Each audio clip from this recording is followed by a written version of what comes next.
Mau tahu bagus tak bagus, tengok dia punya negeri. Kalau kita menang, selesai air. Kelantan pun belum selesai. Bagi peluang kerana kita kerajaan kita kerja. Kita sudah merdeka berapa lama? Ini kali pertama kabinet kata yes, 40% itu hak Sabah. Baca hujah kau. Kenapalah menunjukkan kebodohanmu itu yang tak faham langsung. Assalamualaikum. Hai rakan-rakan dan teman-teman sekalian. Terima kasih kerana hadir di channel saya. So guys, baru-baru ni berlaku satu perkara yang sangat menggempakan di Malaysia. Dan perkara ni perlu kita ketahui dan penting untuk kita tahu supaya kita boleh ambil iktibar daripadanya. Dan apa yang baik berlaku daripada isu ni kita ambil sebagai pengajaran, dan apa yang tak baik daripada isu ni kita ambil jadikan sebagai teladan. Mau tahu bagus tak bagus, tengok dia punya negeri. Kalau kita menang, selesai air. Kelantan pun belum selesai. Bagi peluang kerana kita kerajaan kerja. Kita tak letak calon Pakatan Harapan jadi ketua menteri. You pilih siapa. Walaupun kita kerjasama rapat dengan kerajaan negeri sekarang, tapi you pilih. Tapi kita mau Pakatan Harapan itu solid. Calon-calon kita itu solid. Jaga Sabah dan jaga Sabah supaya baik dengan kerajaan persekutuan, so that we work together to build up Sabah.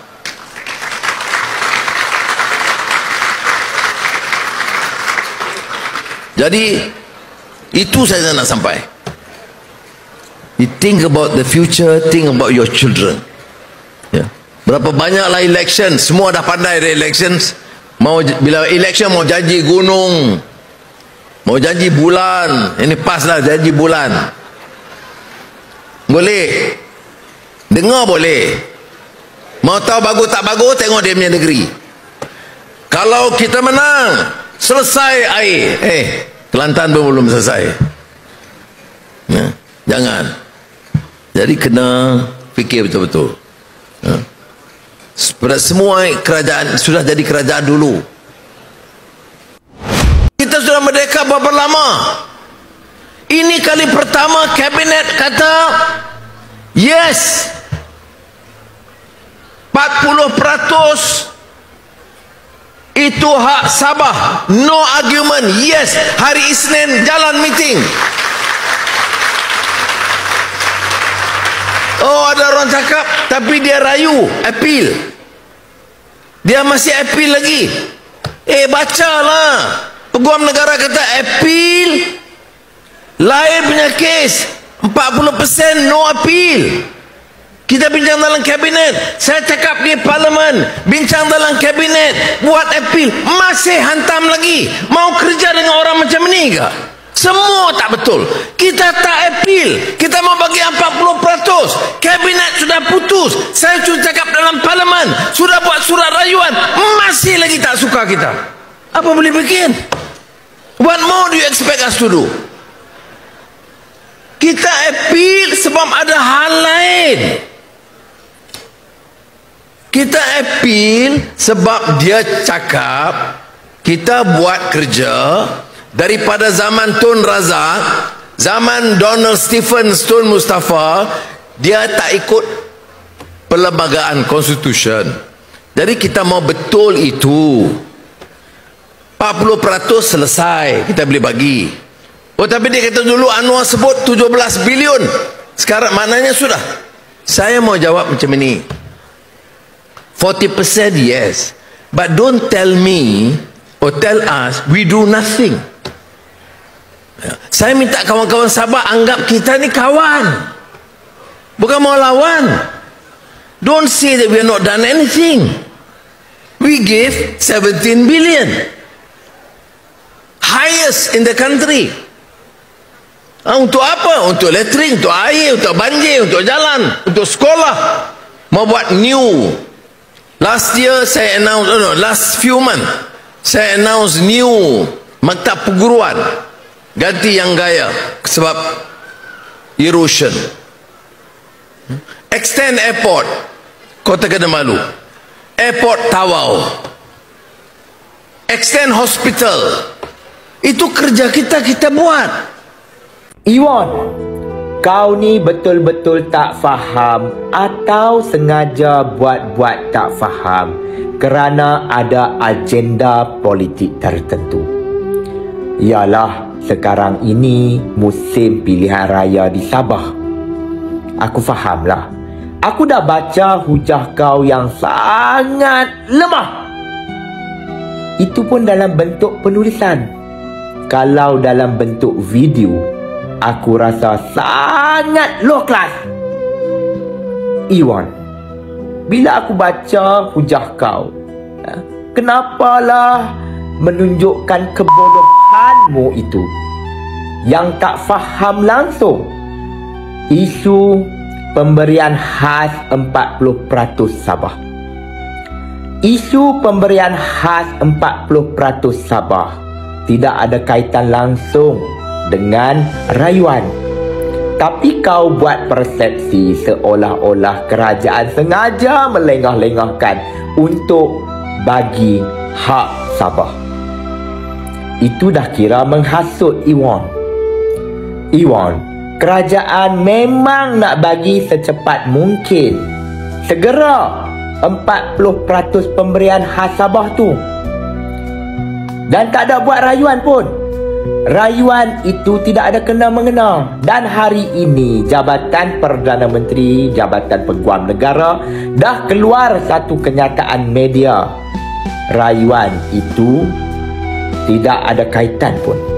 Rayuan itu khususnya berkaitan beberapa kekilafan dalam alasan penghakiman oleh Hakim Mahkamah Tinggi Kota Kinabalu. Dan yang terakhir aku nak jawab hujah kau, Iwan, yang nombor 8 tu, #First Sabah. Kalau betul-betul #First Sabah, rakyat Sabah diutamakan, mana pergi perjuangan kau sebelum-sebelum ini bersama APCO? Mana aku tak nampak bayang pun yang kau tuntut 40% pemberian khas untuk Sabah ni.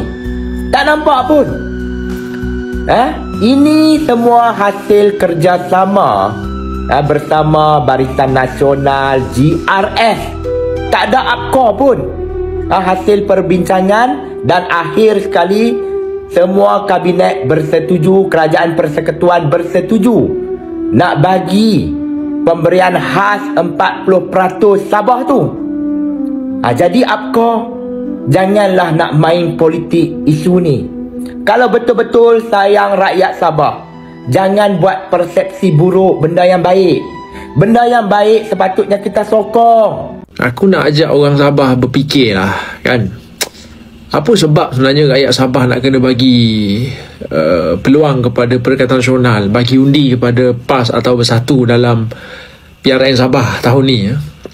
Kita tengok ada pimpinan Bersatu, pimpinan PAS, pimpinan Perikatan Nasional datang dari Semenanjung, masuk ke negeri Sabah, bercakap di petang-petang ceramah. Dia kata rakyat Sabah ni kena undi PN, kena bagi peluang kepada PN untuk PN majukan Sabah, untuk PN perjuangkan hak rakyat Sabah, untuk PN bawa pembangunan, kemajuan, bawa macam-macam untuk rakyat Sabah. Dia tabur janji pada rakyat Sabah ni. Di petang-petang ceramah, Sanusi, Hadi Awang, pimpinan Bersatu semua duk cakap benda yang sama, lebih kurang sama. Aku nak tanya balik pada Bersatu, pada PAS macam ni lah. Apa role model yang Perikatan Nasional, terutama sekali PAS ni, nak bawa tunjuk pada rakyat Sabah? Apa role model?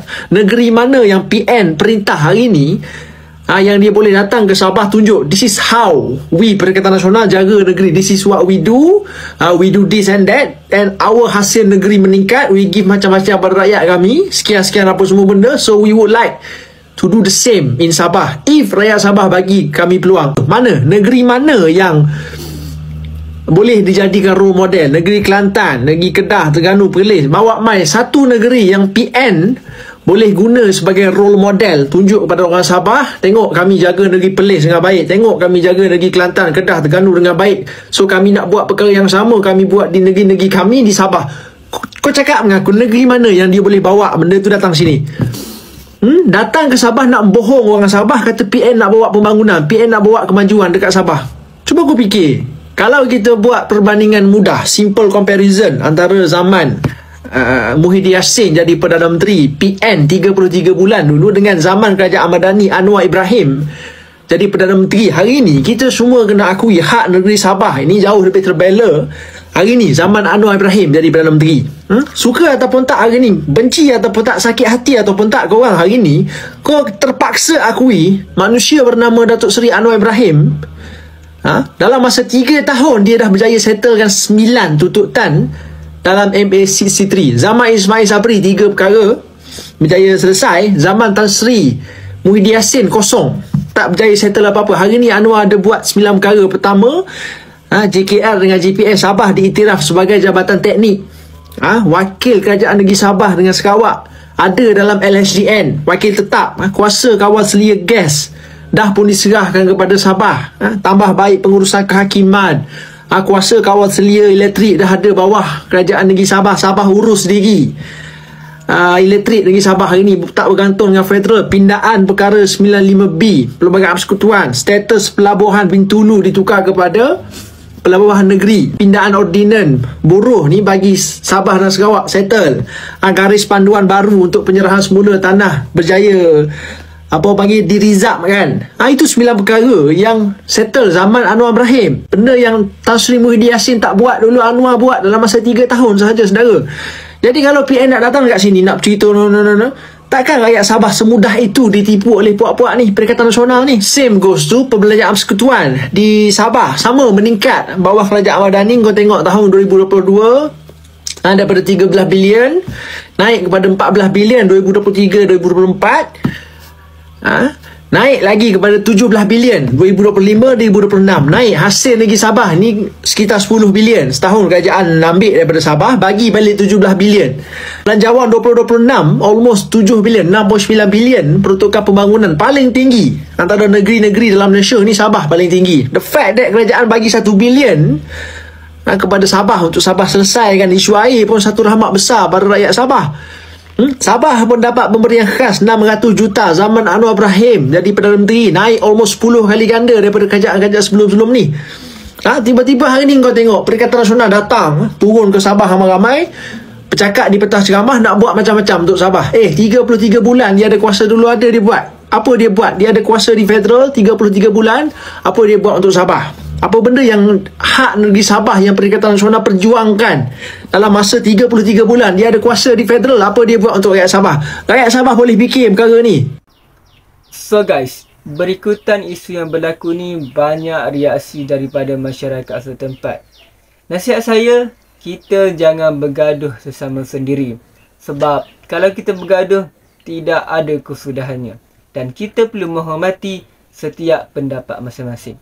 Cumanya, apa yang baik daripada pendapat seseorang itu, kita ambilkan sebagai pelajaran. Dan apa yang tak baik daripada pendapat seseorang itu, kita tinggalkan sebagai teladan. Terima kasih kerana sudah menonton. Kita jumpa di video seterusnya.